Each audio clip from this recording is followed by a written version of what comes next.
এই জন্য আমার আল্লাহ পাক রব্বুল আলামিন কোরআনে কারীমের ভিতর বলেন, ইয়ালামু মা ফিল বাররি ওয়াল বাহর। হে মুমিন বান্দা বান্দীগণ, তোমার চক্ষু কি গোপন করে, তোমার অন্তর কি লুকোচুরি খেলে, দুনিয়ার কেহ জানে না, আমার আল্লাহ পাক রব্বুল আলামিনের তা জানা হয়ে যায়। কথা ঠিক কিনা? ওয়ায়ালামু মা ফিল বাররি ওয়াল বাহর।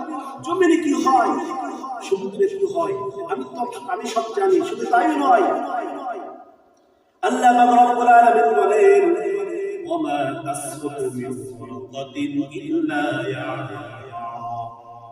এই পৃথিবীতে কোন একটি গাছের পাতা যদি পড়ে যায়, কোন দেশে কোন এলাকার কোন পাতাটা পড়ছে, আমার আল্লাহ পাক রব্বুল আলামিনের সবই জানা হয়ে যায়। কথা বলুন ঠিক কিনা?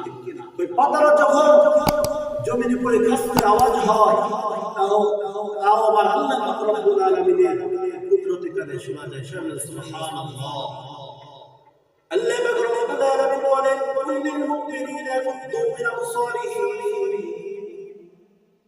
হে রাসূল, আপনার মুমিন বান্দাকে জানিয়ে দিন, তারা যেন চক্ষু গোপন করেছেন দেখে রাখে। আল্লাহ পাক রব্বুল আলামিন কোরআনে কারীমের ভিতর বলেন,